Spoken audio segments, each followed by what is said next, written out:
Hey guys, headed out to Corpus Christi, Texas today to look at some resale properties going at auctions. If you wait till the end of this video, I will tell you why I like resale auctions and why you should too. Hey guys, welcome back. Today we're in Corpus Christi, Texas, Nueces County, looking at two properties that are on the resale auction list this upcoming month. One of them is 1501 14th Street and the other one is 1462 14th Street. Let's see if these are worth the buy. So right now, from the very beginning, I can tell you that 1501, this one right here, is a no-go. The house is falling over, everything's dilapidated, there's no saving this one. This one is better spent demoing the property and not even bidding on it. Opening bid's about $19,000 for this one.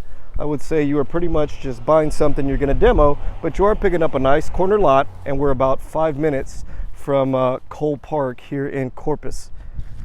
If we go on over here to this next house, this one has a little more potential. Let's get a closer look and see if this one can be salvaged.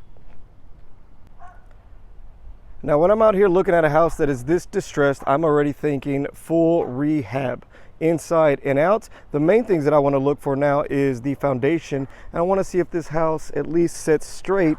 And if we're gonna need any repairs to that foundation, I'm gonna look at the walls, I'm gonna look at the roof. Now when I come here, I see that the deck and this attached patio cover is falling apart, but I don't really care about that so much. I wanna more look at the structure of the home. So if I come around here to the side, I can see that this part of the home has very damaged roof there. When we look at these, we also look at the landscaping that it's going to take to get this property back and manageable. I look at this tree and how closely it is to the home. That's going to need to get removed. So landscaping fees are going to be one of those things that come in heavy into play. Let's see if we can take a closer look around the sides and maybe get inside the property. Another thing that I look for here when I'm on inspections is to see if there's still an electrical meter hooked up to the property. So here it appears that it's not. The electrical meter has been removed and it's been cut. What does that mean? That means I can't just call the electricity company and get the energy turned on here. What I'm gonna have to do is actually get an electrician. We're gonna have to come set out a new pole, bring everything up to code out here on the exterior, which here in Corpus, running this pole all the way up above the roof line. The roof line also needs to be intact. So before I even get the electricity on here, I'm gonna have to repair this roof. We're gonna have to get an electrician out here to run a new meter pole. That's gonna be about $1,500 for my electrician that I know out here in Corpus, but that'll at least get us the electricity turned back on. Now I'm here in the back of the home. It has a small detached garage, which looks like it was a living quarter at one time. It has this little house shed here, which looks like somebody lived there at one time. But when I come around the back here, I don't even wanna get in there really. I can see that the entire back of the home, all the roof has caved in. Yeah, and then there's this structure. So just looking at all the work that needs to be involved here, it's definitely something I wouldn't want to rehab. So the way I would look at this is it's way too much work for me to want to do or hire anybody to do this.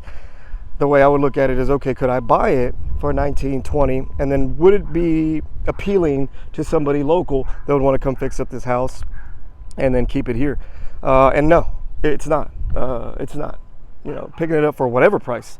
This is another demo just like the one across the street. So what's unfortunate is, you know, I've bought property here in Corpus and these were on the list probably 5 years ago. They've been on that list 4 or 5 years, but they were starting them way too high.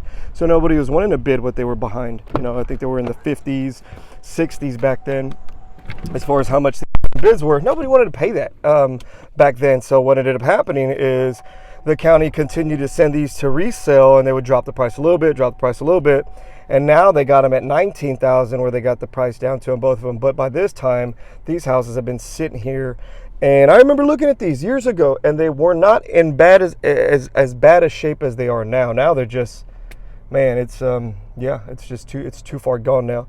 So for both of these, I'm gonna say it's a nope.